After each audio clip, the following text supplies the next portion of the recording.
What's good? It's Woog.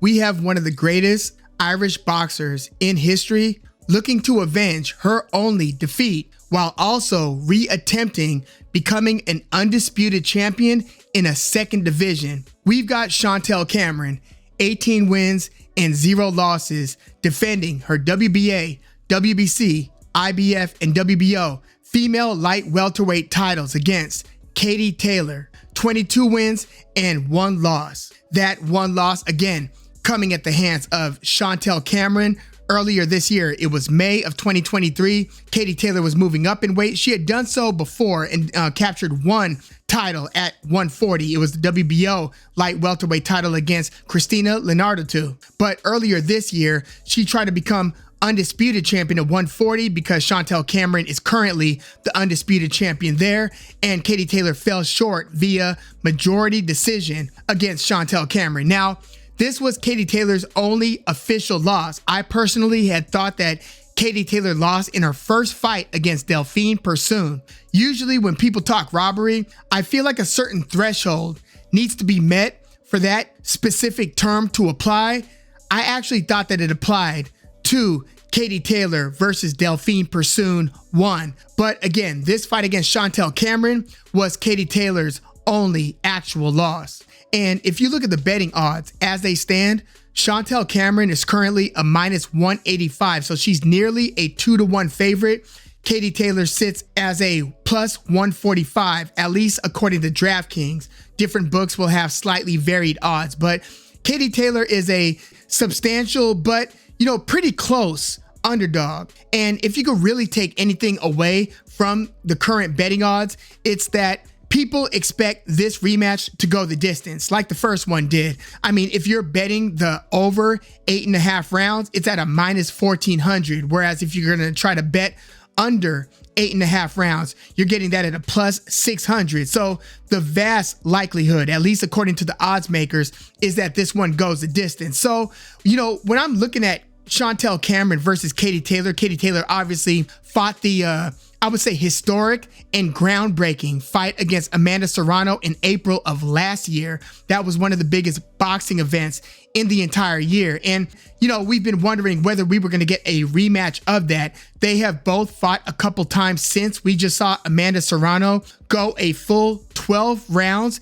at 3 minutes a round in her last fight. That was another historically significant matchup, and that fight was against Danila Ramos. So I want to give credit to both women, Danila Ramos and Amanda Serrano, for fighting 36 minutes in that championship fight just a couple of months ago, which, there was an interesting quote that Katie Taylor recently gave as it pertains to her opinion or thoughts on, women fighting 12 rounds and 3-minute rounds. She said it really doesn't make a big difference to her. She doesn't have a strong opinion either way. She just doubts or questions whether there's enough strength and depth in women's boxing for 3-minute rounds to be appropriate, which, runs counter to a lot of other top elite female boxers that we've heard weigh in on the should women like men be fighting 12 rounds in championship fights instead of 10 rounds, and should they be fighting 3-minute rounds instead of their current 2-minute rounds. Katie Taylor, she sounded a little bit more ambivalent or less certain if this should be the thing. So with Chantelle Cameron versus Katie Taylor, which is going to take place in Dublin, Ireland, like the last fight did. So it's going to be a very pro Katie Taylor home crowd. So, you always wonder how something like that is going to impact the judging when you've got a crowd that's just exploding anytime that their hometown fighter does something and gives less reaction to when the opponent does something. But style-wise, in this Cameron versus Taylor rematch, if this was a 12-minute fight with 3-minute rounds, in this case, I actually think that would favor Chantelle Cameron. She's the bigger fighter. She's the younger fighter. We're talking 32 years old versus 37 years old. So Katie Taylor, her style is a lot of movement, lateral movement, front and back movement, and then coming in and exploding with, 2 to 3 punch combinations and then getting back out, moving, and then jumping in when you're ready, usually behind a jab, sometimes starting off with a straight right, but often with the jab. And then again, just relying on your hand speed and foot speed. And in their first fight, you heard Katie Taylor's corner saying, you've got the hand speed advantage. You've got the foot speed advantage. Use those to your advantage. Get in with your punches and then get out. Don't stand around after you throw your 2 to 3 punches so that Chantelle Cameron could then let her hands go and catch you with 1 or 2 shots. Now, Katie Taylor did have the hand and foot speed advantage in the early rounds and in the early portions of each round, but I found it to be less the case as the round got into its second minute and as the fight got into the middle and late rounds.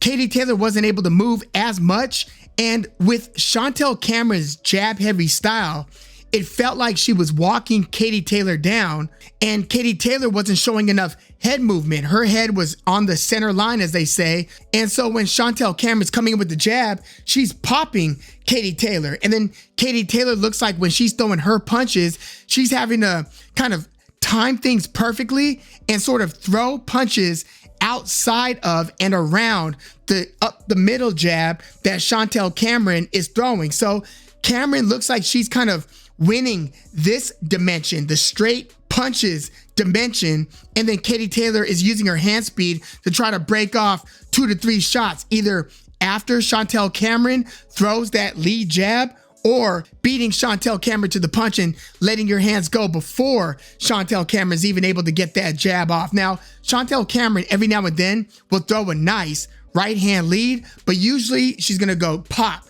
pop, and she's just gonna walk you down with the jab, and then she's gonna look for those opportunities to throw the 2, the straight right hand, and then the 3, the left hook. So keep in mind, this first fight was a pretty competitive and close fight. I had it 7-3. It could have been 6-4. One of the judges had it a 5-5 draw. That's why it was a majority decision win for Cameron. So one judge had it a 5-5 draw. The other 2 judges had it 6-4 in favor of Chantelle Cameron. So this was a close fight with a lot of ebbs and flows. But the way that I saw it going was that Katie Taylor would usually get off to a good start in the beginning of the round. Sometimes Chantelle Cameron would control the first half of the first minute with the jab, because again, it was kind of a nice pummeling, strong jab. Look at what Chantelle Cameron did to Jessica McCaskill with that jab in becoming the undisputed 140-pound champion. I kind of saw that jab from Chantelle Cameron as being the most important punch of that fight. Now, you couple that jab with Chantelle Cameron's physical exertion and being able to kind of walk Katie Taylor back into the corner, into the ropes, looking like the stronger, more physical fighter. That does a lot, in my view, in scoring certain rounds. And as Katie Taylor looked like she was kind of tiring to where, again, her footwork wasn't as active and her head movement certainly wasn't as active, that's what gave Chantelle Cameron the edge. As you start fatiguing, your legs naturally start feeling more tired and your lower back starts to tighten up, especially as you're getting hit with the jab. So Katie Taylor would sit down on her combinations and she would engage Chantelle Cameron with a lot of exchanges, with a lot of combinations. And so they were trading a lot of combinations, whereas you would think that it would be in Katie Taylor's best interest to stick and move, only come in for that 2 to 3 punch ambush, and again, get back to moving. Well, that becomes harder to do if you're eating jabs and your back is tightening up.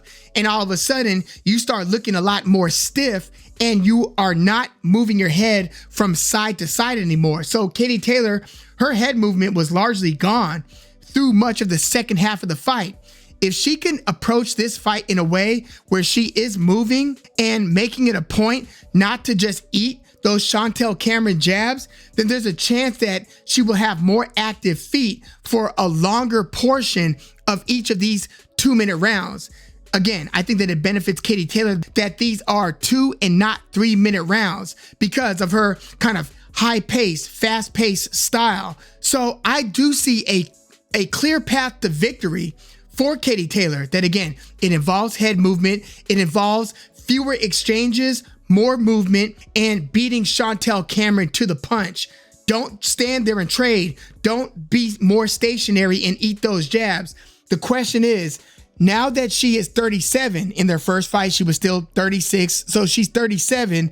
being the smaller fighter, the much older fighter, is she going to still have the energy to execute that kind of a game plan when you've got an opponent who is the undisputed champion, a division up, 140, who is determined to continuously find you with that jab and to not let you fight your style of fight at your pace and at your range. And as tempted as I am to go with the legend, Katie Taylor, to make history and to avenge that defeat to Chantelle Cameron, and boy, wouldn't that be a scene to do that in Dublin, Ireland, and become a two-division undisputed champion. That would be a crazy and spectacular scene.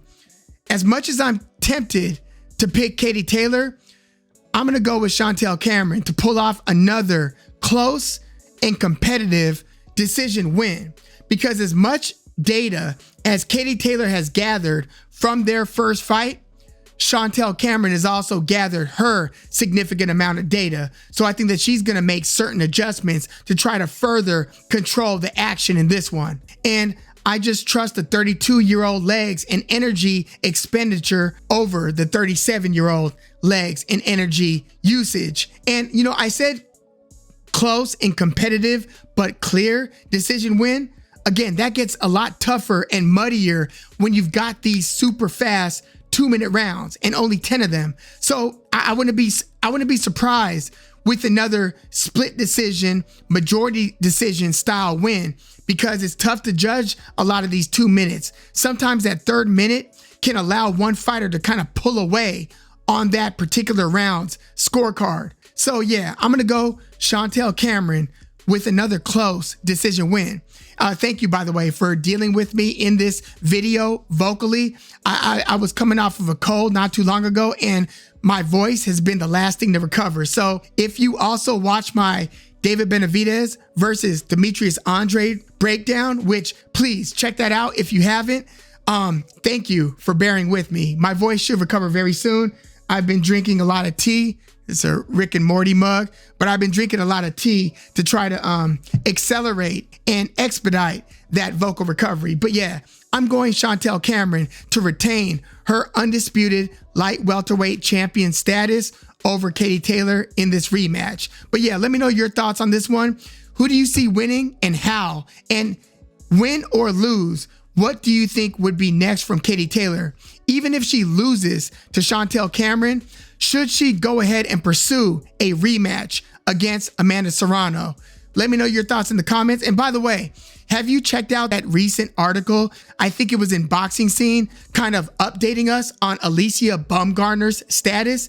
Check that article out. I think it's in Boxing Scene if you haven't. Sheds a lot of light on where they are with this procedure. But yeah, this is just a bad look. As far as it stands in my view, Alicia Baumgartner is kind of a disgraced fighter like other boxers who have recently tested positive for PEDs. But yeah, let me know your thoughts on Chantelle Cameron versus Katie Taylor 2.